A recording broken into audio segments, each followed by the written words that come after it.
అది holidays last day. అయ్యో రేపు 2 కాలేజ్ కదా అని చెప్పి చాలా బాధగా ఉంది.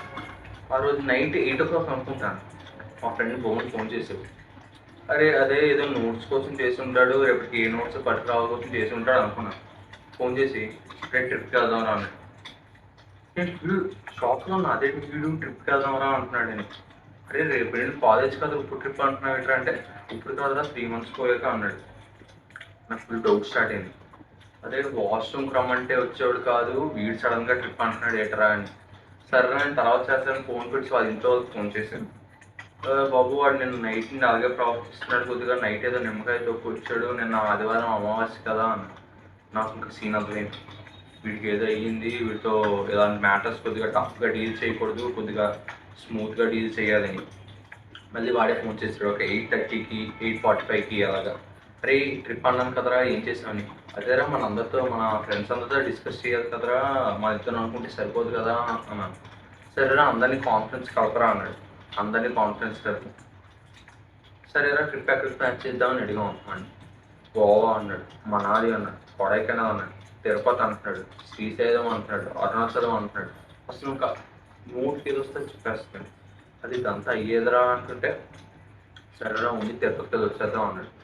అప్పుడు మా ఫ్రెండ్ తారక్ అన్నాడు, అరే బడ్జెట్ ఎంత అవుతుందిరా అన్నాడు. పైకి ఏదో తిరుపతి వచ్చేస్తే స్లీపర్లో వెళ్ళిపోయి వస్తున్నప్పుడు ఏసీలో రావచ్చు అన్నాడు.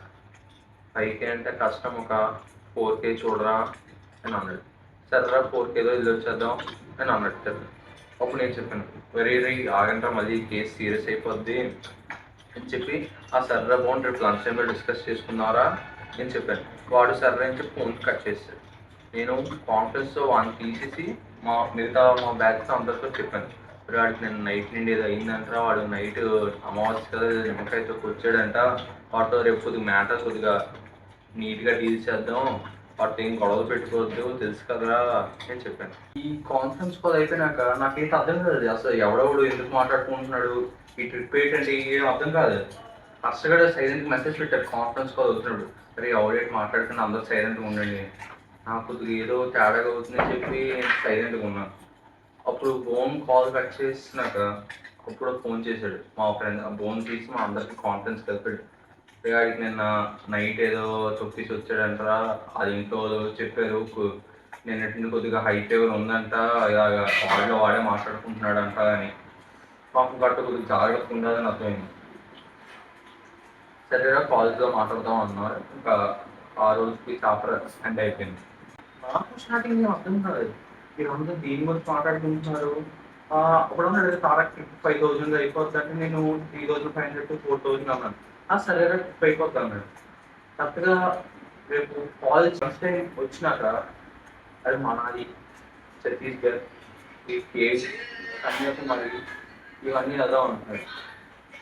ఎక్కువ బడ్జెట్ 5,000 అన్నావు కదా అంటే కాదా మినిమం 15,000 పట్టుకోవాలన్నాడు. అక్కడ పక్కన డేస్ సైలెంట్ మూమెంట్ అన్నాడు. నేను ఇంకేమన్నా అయిపోయింది. సరేరా ఇంకా 15,000 అంటే ఓకేరా నేను అనిపిస్తున్నాను. తర్వాత వాళ్ళు లంచ్ థింగ్స్ నాకు చేసేసుకోవడానికి ఎంత బ్యాక్ క్యారీకి వెళ్ళారు, కాలేజ్ బ్యాక్ క్యారీ. అది మేము అందరూ మాట్లాడిస్తే ఏ టైంలో వీడికి సడన్గా ఎలా మాట్లాడుతుందంటా. అసలు మా కాలేజ్ వాష్రూమ్ ఫస్ట్ ఫ్లోర్లో ఉంటే అసలు గ్రౌండ్ ఫ్లోర్ అని ఫస్ట్ ఫ్లోర్కే వెళ్ళినాడు, ఇంకా ట్రిప్ నుంచి మాట్లాడుతున్నాడు అని.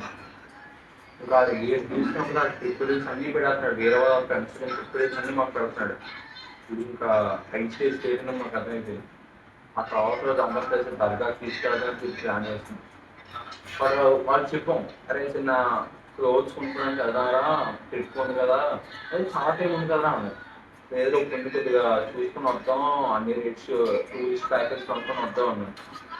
వాళ్ళు రేపు దర్గా తీసుకెళ్ళిపోతున్నాం. ఈ కంపెనీ డిసైడ్ అయ్యాం, ఈ నగరం దర్గా తీసుకెళ్ళి ప్రైస్ పెట్టించాలి. ఇంకా ఊజన్స్తో పాల్గొన్నారు. ఫోన్ మీద ఫోన్ చేశారు, అందరికి ఫోటో చెప్పారా, చెప్పండి ఇప్పుడు ట్రైన్లో బుక్ చేస్తాను.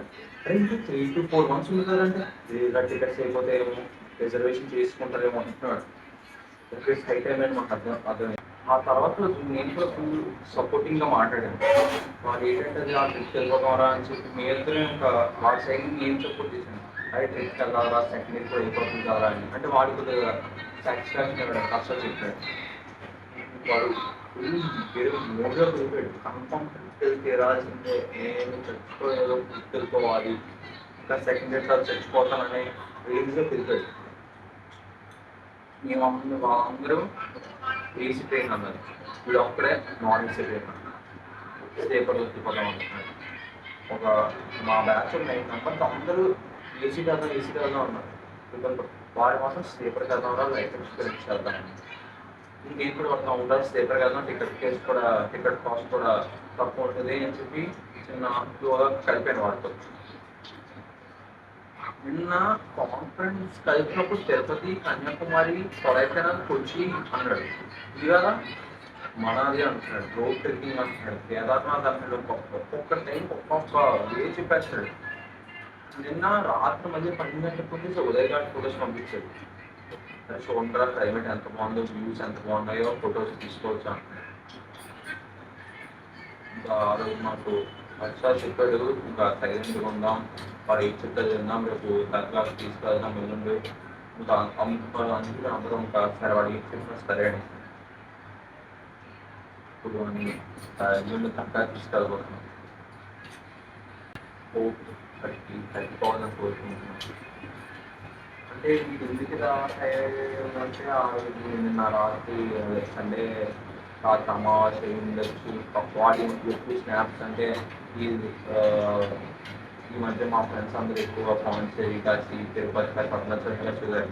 ఆ స్నాప్ స్టోరీ 7 days హాలిడేస్ ఇంట్లో కూర్చున్నట్టు చెప్పిపోయి ఉంటుంది. ఇక్కడ మనం కూడా అలాగే మన ఫ్రెండ్స్ వెళ్ళిపోలేదు. నాకు తెలిసి ఇది వాడు మెయిన్గా బ్యాక్ రన్నింగ్ అవుతూ ఉండేది. సో వాడు కట్టాలని మనం అందరూ కోరుతున్నాం.